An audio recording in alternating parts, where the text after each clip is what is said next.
Rom-Com Month, everybody. We are doing 28 Days of Love, and today is day 25. I am your host, Melissa Forziat. I'm a keynote speaker. When I speak, my topic is something I call Take the Doughnut. It's another way to say Carpe Diem. And that comes from a strange thing that happened in college where I left a real donut on a table. It became an object lesson for me of what it looks like to leave opportunities behind. So I don't want to do that anymore. Now I want to take the donut. The reason I'm saying this is that from time to time, I'll issue myself a take the donut challenge. If there's something that I want to go after or do, I'll announce it. I'll make it official. It's a way to hold myself accountable to it. But this time I'm opening up the challenge to anybody who wants to join. So here we are. We're doing 28 Days of Love, 28 days of rom-coms. We're really far in now, day 25 for Forgetting Sarah Marshall. And I'm going to talk about 10 things I love about this movie. And I am not doing this alone. I have a very special guest today who is Paul Kix, who is a best-selling author and entrepreneur. Welcome, Paul. Hey, thanks for having me. This is gonna be fun. This is going to be such a blast. I'm so glad that we've connected now over this film. Without giving away any of your favorite things about it, just tell us a little bit about you and about your background with this movie. Yeah, so I've been a journalist in some capacity for 25 years. These days, I'm mostly writing books. I've got two books out. I'm working on a third.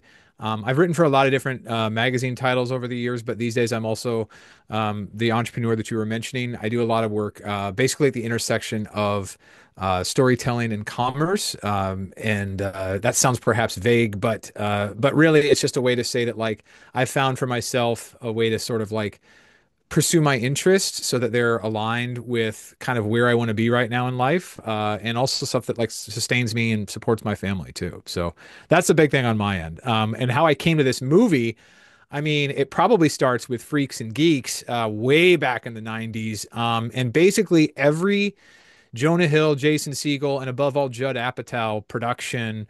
I was just like, throughout the early 2000s, I was like, I was all in. Like, I loved everything that those guys were doing back in the day. And among all of those movies, Forgetting Sarah Marshall is easily my favorite. Easily my favorite. I'm so glad that we're getting a chance to talk about it then. You've had a journey with sort of the whole community around this Yeah. movie as well. So this is going to be fun. The format of this is we're doing a top 10 list, 10 things we love about this film. I'm going to get the even numbers. Paul is going to get the odd numbers, and we can mention any details. It could be big, small themes, lines of dialogue, whatever comes up for us. But before I do that, although Paul started to do it there, just to reset where we are with this film. So this is Forgetting Sarah Marshall, which came out in 2008. It was directed by Nicholas Stoller, written by Jason Segel, who also starred in this film as Peter Breder. We also have Kristen Bell as Sarah Marshall, Paul Rudd as Chuck, Mila Kunis as Rachel Jansen, Russell Brand is Aldous Snow. Bill Hader is Brian Breder. There's so many good. I want to name every human that was in this. I mean, Jonah Hill, Matthew the Waiter. It's just so many people, top to bottom. It's just an incredible cast. I So love it. Yeah. I feel weird leaving people out, but feel free to jump into the comments, everybody, and shout out the names that I didn't say just then. So let's get into our top 10 list. I actually want to start with number 10 for me. It was hard to know if this was like number 10 or number 2 for me, because it feels like it's very prominent to this film. I love specifically the cutaways throughout the movie that go back to earlier in Peter and Sarah's relationship. But the reason that I love these moments, I think they do a lot of like quick cuts and editing in this movie Yeah. that make you laugh. But there's also something about this whole film that feels like improv. I Yeah. can't tell. I would be interested to see the original script or the script they were working off of for when they shot this, because to me, there feels like a really heavy improvisational element to almost every scene. But those cutaways, it feels like they just said, these two were playing a game, and then they just cut to them doing that thing, and like it's constantly like they're laughing over something, but you didn't hear what they were laughing over, but you can see them cracking up. It feels like they had to establish a really quick rapport to get to Yeah. that level. And if I'm not wrong about this, I think Kristen Bell at one point was telling a little bit about the audition or her process for getting onto this movie in an interview, and she was saying that there was a lot of improvisation in the audition process. Yeah, and Judd Apatow talks about that too in his book, Sick in the Head, which is basically like he comes up in his own way through comedy and through like the sort of improv world and wants to sort of foster the next generation of people who are really quick and really good. And so that's going to be very much the Russell Brand circa 2008. That's going to very much be like the rapport that Segel and Jonah Hill have, say, right? And I think Kristen Bell does a pretty good job of keeping up with him. Like my favorite cutaway, it's very quick, but there's that moment where their relationship, what's her name again in the movies? Because I was always referred to them as Kristen Bell and Jason Segel. It's Sarah Peter, and Marshall. she's of course Sarah Marshall. Yeah, so she's Sarah Marshall and he's Peter, and like their relationship is deteriorating. And you get to this point where he's eating this giant bowl of cereal from, and I don't even, it's not even a bowl of cereal. It's like a giant mixing salad bowl. And he's dumped the entire bowl of cereal in that. And he's depressed out of his mind. And there's one quick cutaway of him eating that. And then the next shows him playing the role of like Voldemort, like, thou shalt not pass. And it's just like, oh my God, this he's wearing old crusty old pajamas as he's saying that, and just he's not in a good headspace. She recognizes as such, and you know, you see that like, oh, she's probably going to leave him pretty soon because this relationship is turning him into somebody he probably doesn't want to be. Yeah, and if you script this stuff and you've got one line, "Thou shall not pass," and you just do a whole camera setup for this one thing, I think it doesn't. I think it doesn't land the same as if on the day he was doing a lot of stuff and then they Yeah, took this line. I think yeah, I think these cutaways work so well for me because also they have these really abrupt edits.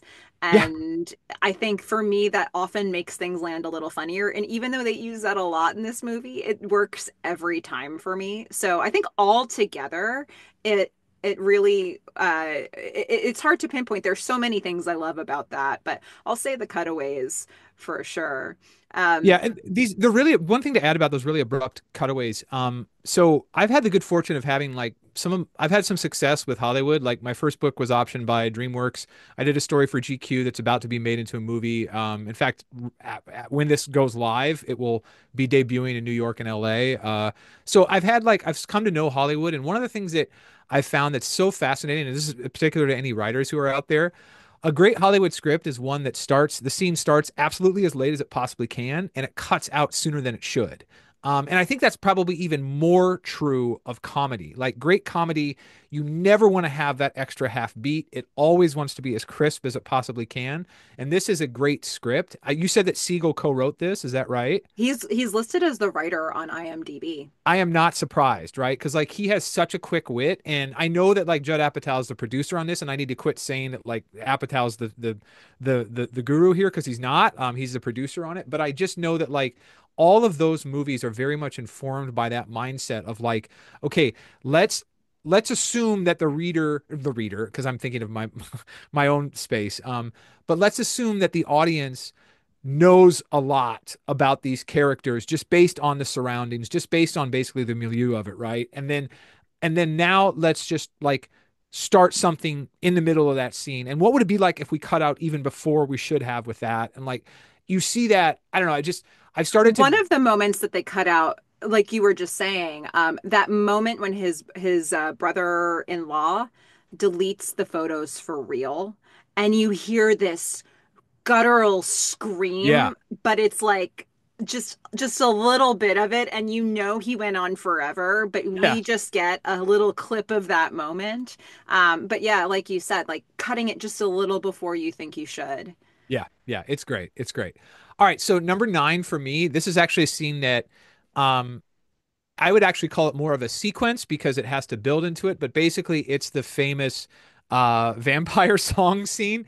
Um, which first off, I will say, like, just as a song is one of the most melodramatic, and I mean it in an absolutely best way, that's completely fitting for something like Phantom of the Opera. You could completely see that working in some sort of musical like that. I think Jason Segel legitimately wrote that song. I think that like he thought about how to perform that song. And I love that scene because you see him earlier in the movie practicing it, but then by the time he gets out to Hawaii, he's really at his lowest point. And Mila Kunis's character, who's again Rachel, is that right? Mhm. In the movie, yep. So she's basically like encouraging him. You're doing this. What is this thing? Like it's a puppet opera? Like what the hell are you talking about? That's amazing. And so she's like, vampire musical, right? Like she wants him to do that from the crowd. So just him playing that song, if I flung Van Helsing, ah ha ha ha. It's so funny. But so first off, it works on its own. It's a song I actually want to hear. But here again, the small moments. If you go back and rewatch that scene, and you can watch this after our conversation is done, but you can find that on clip on YouTube. You'll see. I think he's a Japanese tourist. Everybody else is like way not bizarre and freaked out by like who is this guy, what is this song he's singing, and this one dude's in the back, and he's talking, and Jason's talking about how he's like this, I'm gonna kill this guy, and this tourist in the back is just like he digs it, and it's just that reaction of like, oh, that's funny, and it's completely isolated. Like you could completely see a world in which they were like, we don't need that cutaway. We don't need that. But I actually think that's what makes it's one of the small things is like, oh, that makes that scene so good, right? Because it's like, yeah, there should be one guy who's way into it, and it should be that guy because he's wearing these dark aviator shades, and he's like, yeah, that's awesome. Anyway, that scene's awesome. It's definitely on my top 10 list. What a great number nine. I mean, the everything that you said, the sort of like cackle laugh that he does, but also the fact that it ends so in such a poignant way. Die, Yeah, die, die. I die. can't. Yeah. Um, Oh, it is. It's really good.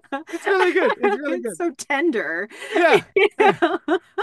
And Uh, it's so great because he's as a character, the comedy works when the actor, when the person is taking the situation seriously, when the character is taking a yeah. situation seriously. But even in this situation, he is embarrassed to sing this song in public because it's out of context, folks. Yeah. Yeah. Yeah. Yeah.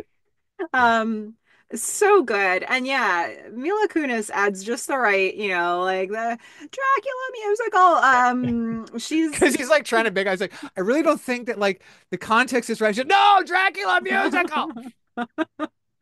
I mean, find somebody who supports you in life the way Yeah. Rachel supports Peter right then. Yeah. So good. Okay, number 8. I'm going to expand this a little bit actually from what I was originally thinking. I'm just going to say Russell Brand.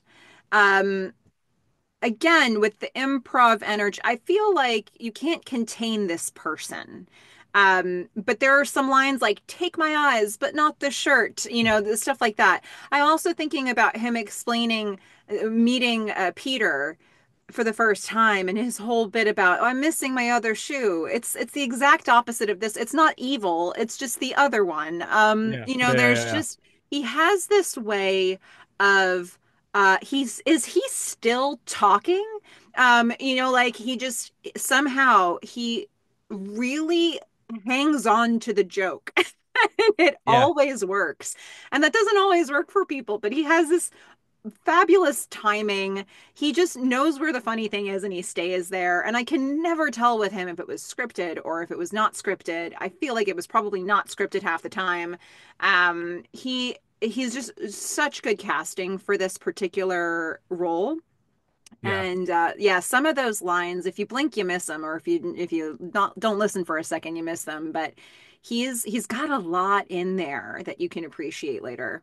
Yeah, and he's such a Lothario too. Like it's the perfect role for him because there's a manic energy that he has away from the screen that you just see in real life. And it's in this role, it's perfect because when he's helping effectively that virgin, those two virgins like have sex, and it's just, and I know we want to keep this clean, so we won't say exactly what he says, but it's just like all of that is stuff that's just on the tip of his tongue, and he's using like the proper names of not only the proper names but like clinical uh I'm trying to say this without saying it, but it's basically like he's not only using clinical terms, but he's saying it in a clinical sort of manner about how sex should happen that makes it that much funnier still because it's such a rapid fire delivery. And he's doing it with so much gusto that it's just impossible to keep your eyes away from. He's like, I mean, to me, he's the perfect villain for this sort of role because he is actually like so far from a villain. He's really, really funny. And I think that's what you need in a good comedic villain, somebody who can just kind of hold the center with the film's protagonist and just be a little bit different than him. But it's kind of hard not to root for Russell Brand either. You know, the shirt thing that you were just saying, like he's like he's somewhat, I don't know if anybody's the villain.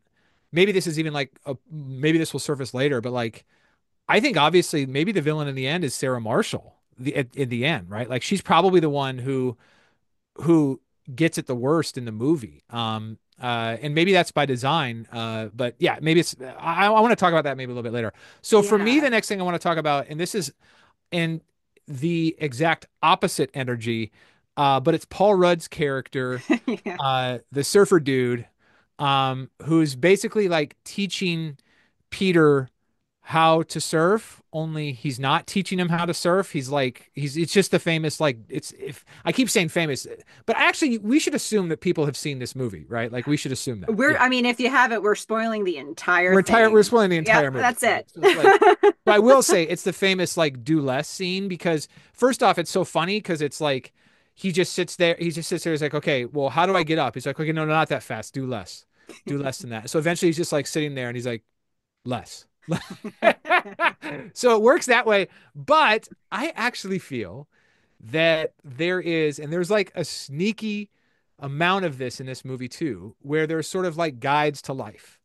And I have found in my own life, especially in the past few years, now that I work for myself, where the opportunity to do more is constantly presenting itself. In fact, I don't think you have to do what I do to see this for yourself. We live in an online culture where the opportunity to do more, to consume more, to like pivot from whatever you're doing to look at something else, the more of it all has never been more prevalent in our lives.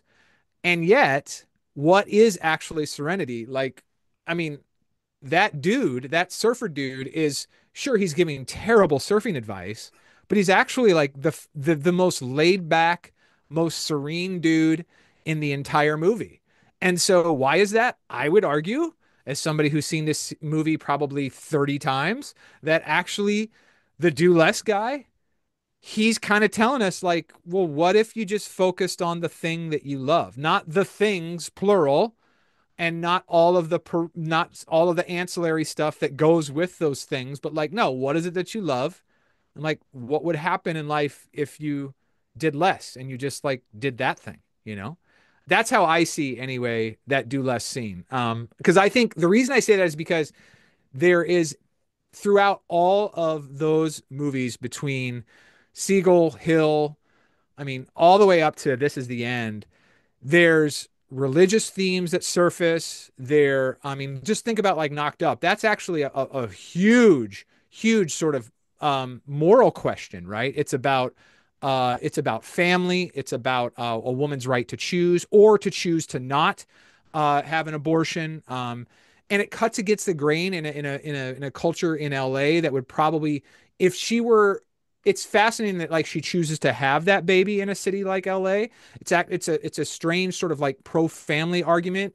Um, uh, and so it's a very, the reason I bring that up is because you see that in movie after movie after movie from each of from them. There's always something that's underneath this that I think that Segel and Hill and again the whole gang of them, they actually want you to think about.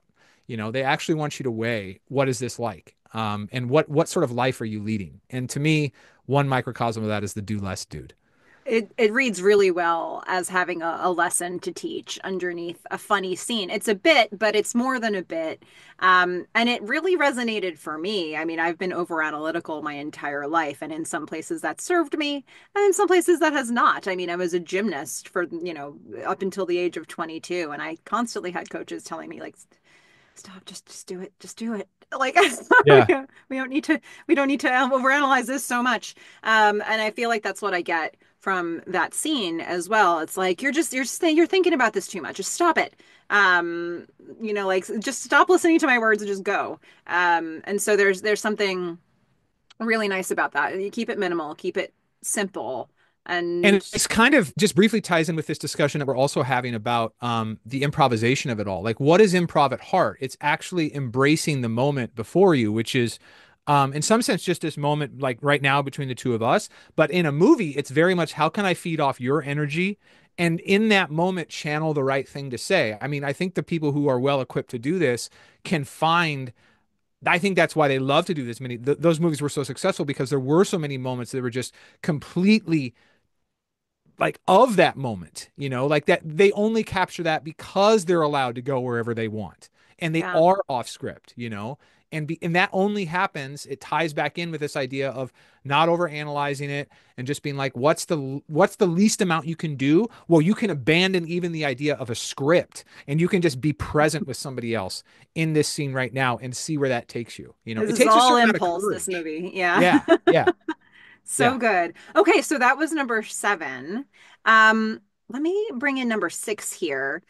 Uh, so as we get toward late into the movie, Peter is in a dark place. He's really self-loathing, and he's at the piano and he's working on his song, a song, and it starts to become an angry conversation with himself where he just gets into this, go see a psychiatrist. I'm not going. Like he just I just I just love the way it becomes this voiced conversation that so often for some of us happens in our heads and for him it's out loud being put to music. So it was kind of nice to see that being reflected on screen. I believe that this is a character who has this happen a lot.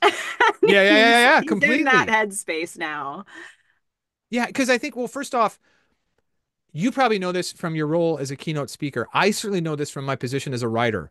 Um, the biggest enemy is constantly yourself. Like if you do anything creative, and I would argue that Peter in this movie is doing something very creative. He's trying to create musical scores, right? But well, where do you do that? You don't do that in a crowded cafe. You maybe do it in a studio, but the reality is most music that he would do isn't composed that way. It has to be composed ahead of time, which means he's doing it in the privacy of his own home. And so for somebody like him, it's very much akin to like somebody like me, right? It's like you're battling you're battling your highest aspirations against your worst instincts every single day. And this is a day where his worst instincts win. This is again another one of those like sneaky good moments that's actually like this is what life is actually like. And it's yes, it's a comedy. But it's actually more than that. That's why I think that this movie endures too. It isn't just that it's funny. It's that, oh, I see myself in that scene, whatever that is. Oddly, although I wouldn't compare these two movies in maybe any other way, but something like it reminds me of a movie like Adaptation, where it was Yeah. like, wow, this is really putting an inner dialogue on screen for all of us to hear. It's horrible, but it resonates. It's and you can see if you've ever felt that inner conflict the way Peter is feeling. It's funny to see it done so big on screen, but it's also relatable. Yeah. So yeah, I Yeah. liked being able to tap into that here.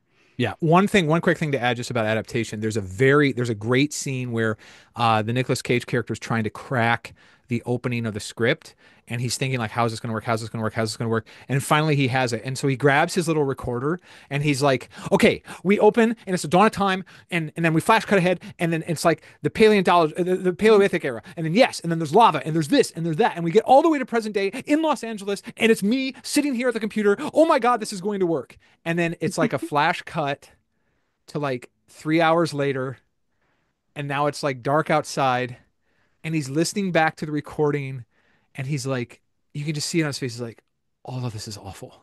All of this is awful. And like that, I will tell you, is so many writers on so many days. No. I made one reference and I tapped into something deeply personal for Oh Paul yeah, like here. you Ooh. have no idea how deep that cut goes. Like, do I know adaptation? Oh yeah.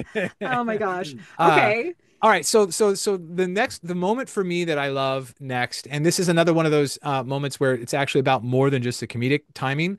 It's um uh it's Peter and Mila Kunis's first kiss, right? Peter and Rachel's first kiss, and it happens where they're going out on that long walk out by the cliff, beautiful, beautiful surroundings.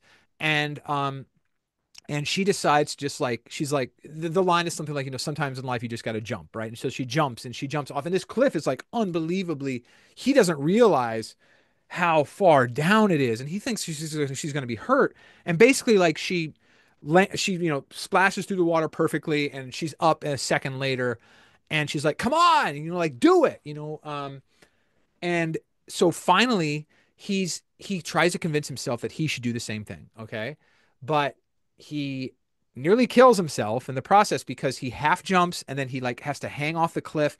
And there's something about, like, the humor of him nearly dying, but then there's also something that's like, does he have effectively the temerity to go ahead and, like, because now he has to do something that's even more dangerous than jump. He has to jump backwards off of the rock, and then just basically trust that he'll miss the first cliffs, or rather the rocks at the bottom that sort of comprise the cliff, just before the water.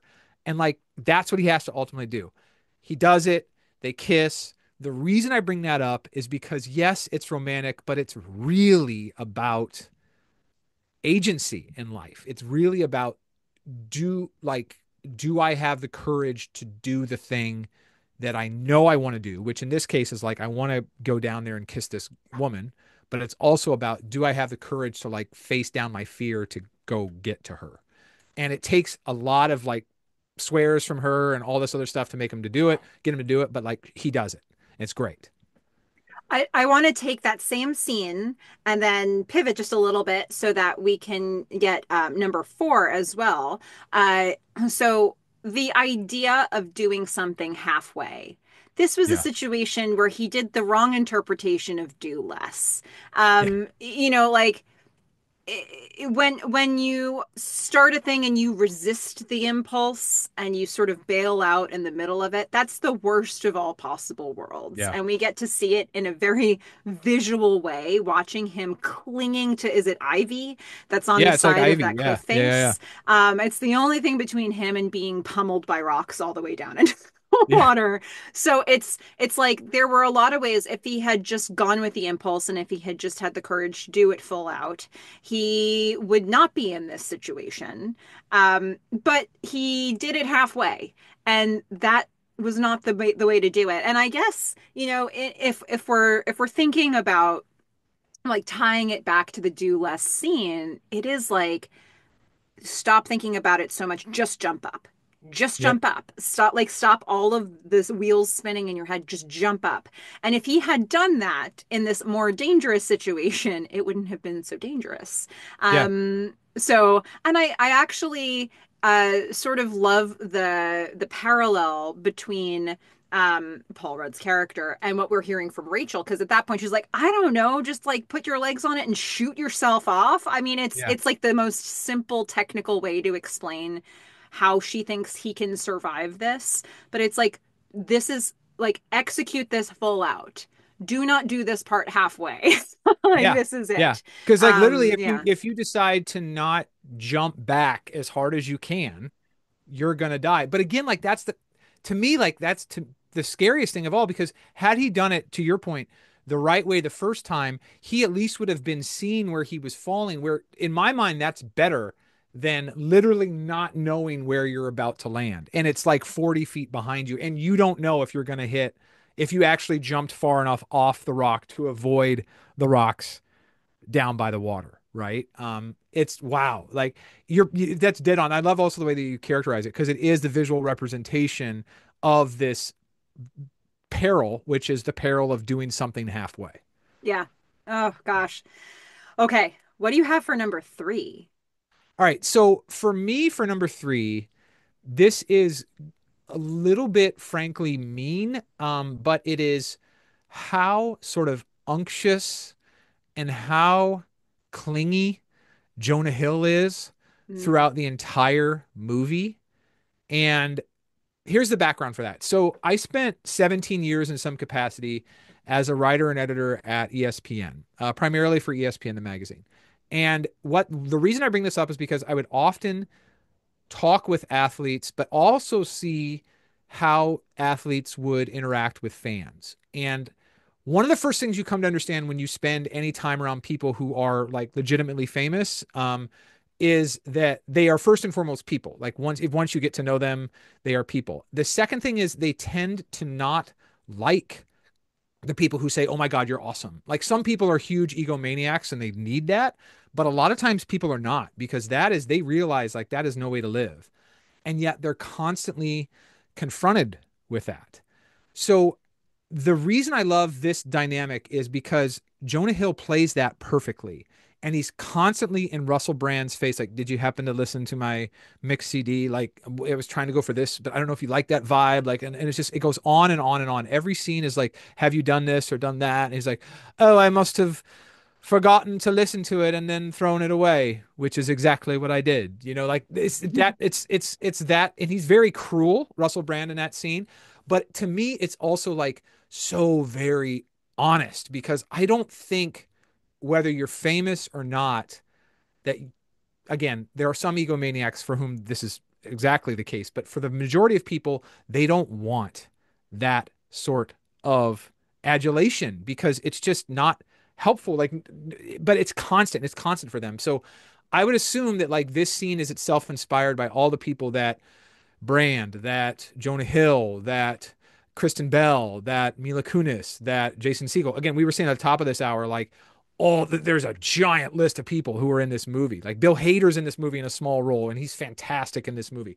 There's a giant list of people who, in the comedic world, are some real heavyweights. And the fact that scene is played to me so pitch perfect suggests that they wanted Jonah Hill to play that way so that they could also show that like here again it's kind of real life so you can laugh along with it, but to me like there's this undertone of uh, do you really want to encounter people like that, and frankly do you want to live your life that way? So like I said, it's a sort of an offbeat one. It's maybe one that's maybe even a little bit cruel, but that's another reason why I really like this movie. Because it felt lived in and honest It really for did. what It you've really did. experienced. Yeah. Yeah. Yeah, Yeah. that makes a lot of sense. And there's a statement there just as much as anywhere. And I think that idea that, because ultimately Matthew the waiter gets pretty angry by the Yeah. end. And it's like, you owe me this energy that he has that he's bringing to it. And he's always been approaching like this famous couple with an energy of I want to make an ask, like I want Yeah. something from them. And it's not just to say I love your work. It's even goes beyond that, and it's You've got to like, and help me here. here's what Yeah. else I want from you. Yeah. Yeah. That's a lot to have to deal with all the time, and it's probably a reason why they went to this more, I mean, it's not secluded, this resort in Hawaii, but you go here probably wanting a modicum of privacy. Yeah. So yeah, it's I love that you brought that up. Well, this is going to bring me to my number two, which, I mean, I feel like this has to be said, Hawaii. I mean, Yeah.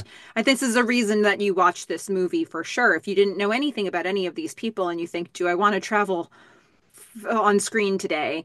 Where would I like to go? Hawaii seems like a pretty good place. So, I love, we get Hawaii really featured in so many different scenes, so many different parts of it. That hike, that we see with Peter and Rachel earlier in the episode. But we see all these moments. They just really found a way to put different backdrops of Hawaii across different scenes here. And for me, I love traveling. It's nice to be able to do that when you're not actually traveling. It's nice to be able to do that through a movie. And I think they represented well here. Yeah, it's one of those movies that really I want. I had not actually been to Hawaii the first time that I watched that movie, and it served very much as like the travel log to where I would like to go. And so when I finally went to Hawaii, I was like, "Oh man, this is just like forgetting Sarah."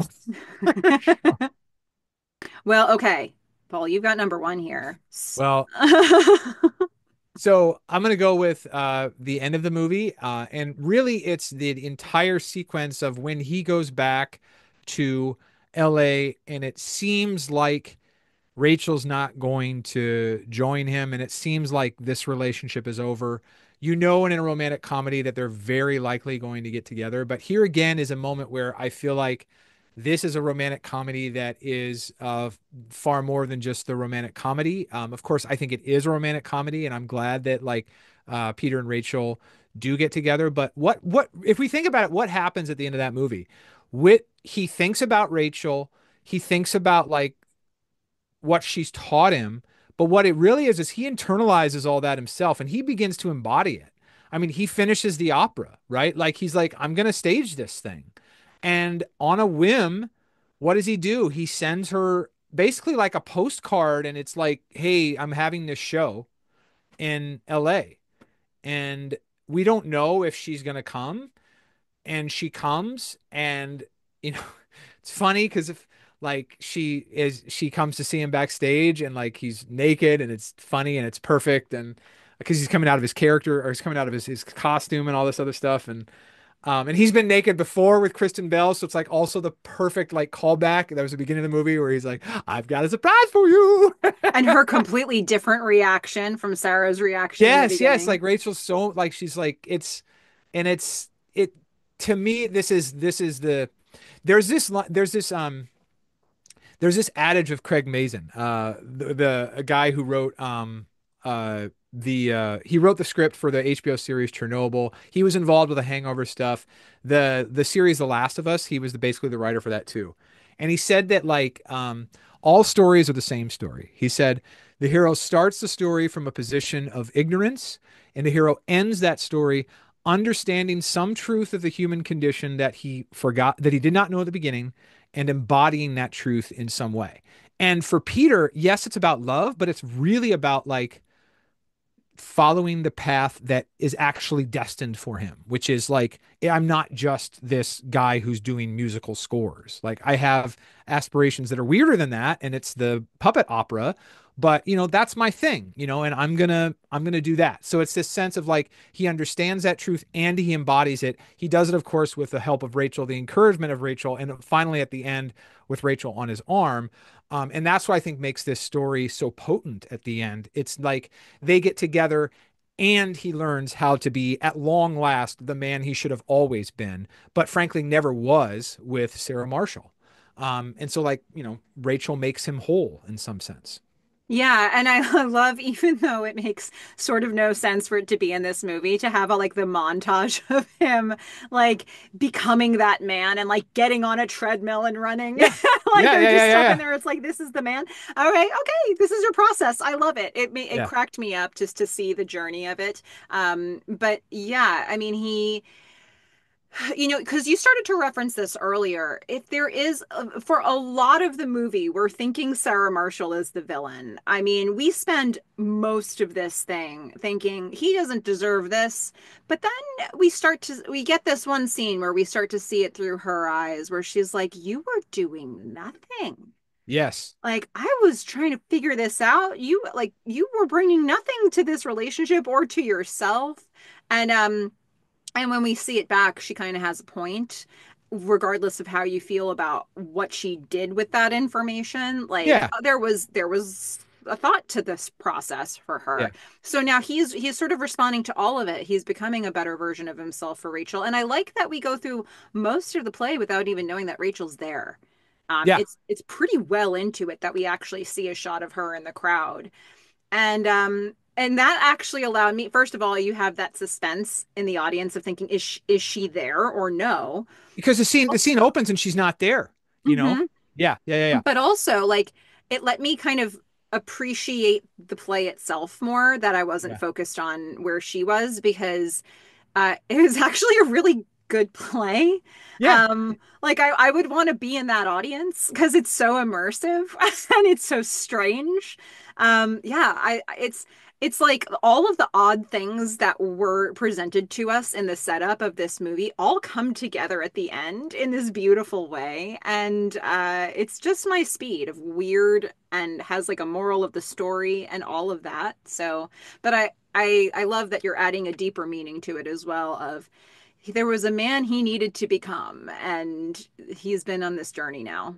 Yeah. And it's to just to echo what you're saying, like maybe the reason that I watch this movie and continue to watch it probably about once a year is because of the moment that you just referenced with Sarah Marshall herself, right? by the end of the movie, the camera lens shifts and now we get it from her perspective for just a little bit. And now you're forced to confront the idea that, whoa, like maybe she wasn't awful. And also, there's this line in Alcoholics Anonymous that says, all progress starts with the truth. And I think Peter had to realize, who have I been? Like, I need to quit bitching. I need to quit whining. I need to quit, like, frankly, leeching off of Sarah and or whoever else. Like, if I'm going to be, it's one thing to be like, if I'm going to be approachable for anybody else who would be a partner, that's one thing. But frankly, if I just want dignity for myself, like, I got to be better, right? Like, I got to be better than who I've been, probably for a long time. And so, like, he puts the giant bowl of cereal aside. He does get on the treadmill, but more than anything, those scenes, which start with him, again, you referenced this earlier, where he's like in this self-pity mode of when he's at the piano toward the end of the film. It culminates with him like moving out of that and moving into, okay, I'm going to finish this weird puppet opera musical thing that I've been working on. And now it's the debut of it. And like it's the perfect way to end the movie. Like of course it had to end with the vampire song. It had to end with everything else. It's the perfect way to It culminate. does, except if you stick around through the credits, Yes. you get just a Yes. little more. Where we haven't seen with Jason Bateman, we haven't seen him for the entire movie, and Time he's like except for the very, very beginning. Yeah. he's all of a sudden in a new show with Sarah Marshall, and it's like even worse than the first show we saw her in. It's so good. And it just Uh, shows like how stacked that movie is. Jason Bateman is in this movie and largely forgotten for the entirety of it. Like, and he for a he lot of makes it. people, if you leave the theater when the credits start, you don't even know he was in this movie, and that is Yeah, your loss. yeah, Stick around for the credits, folks. yeah, yeah, yeah. It's so Oh good. my It's so good. I goodness. love that movie. I love that. I, Yeah. I love that movie. I may go watch it again tonight just thinking about it. Yeah. Oh, so good. So good. Well, okay, so that was 10 things that we love about Forgetting Sarah Marshall, but this is where everybody watching gets to jump in. I know we missed a lot of stuff. We had to keep it lean for a list of 10. So let us know what you love about this movie in the comments. This is a great opportunity to jump in there and let us know what we missed. Before we close out, Paul, anything that you have coming up that you wanted to plug or mention? I feel like you said that there's going to be a movie coming out pretty soon. Yeah, yeah. So it's called The Accidental Getaway Driver. It will debut in New York and LA. It's based on a story I wrote, also called The Accidental Getaway Driver. It's in essence about this Vietnamese cab driver who unwittingly takes three guys who've just gotten out of the Orange County jail as his fare. And then they basically take him hostage and my story is about what happened over the next 8 days because it's crazy. It actually, that story becomes, I don't think I'm giving this away but it is relevant to our conversation. That story actually becomes a love story. So The Accidental Getaway Driver, it will be out in New York and LA, a broader theatrical, yeah, well, you could cinematic release after that. And I also, if you want paulkix.com, you can look me up there because I write books and do other things there. So you can look me up there if you want. I can't wait to check this out. You've sold me just by Okay. explaining what this movie is about. I'm Awesome. all in. So everybody check out this movie, The Accidental Getaway Driver. And for those of you who are all in on Rom-Com Month, this is not the end, though we're getting close. But we've still got some good movies coming up, including tomorrow, day 26, Pretty in Pink from 1986. This is well, first of all, Molly Ringwald, John Cryer, Andrew McCarthy, James Spader, Harry Dean Stanton, Annie Potts. What a cast. And my special guest for that one is Mandy Foreman, who's an actress you may know from Felicity, Alias, Star Trek. She's been in all kinds of things. I had a fun discussion with her where we were really digging into the time period itself and some of the ways they show you the 80s in that movie. So that's going to be a really fun one. Don't miss out on that. I hope you'll all join me. And in the meantime, everybody, happy rom-com month. Go out there, get love, get donuts. Bye, everyone.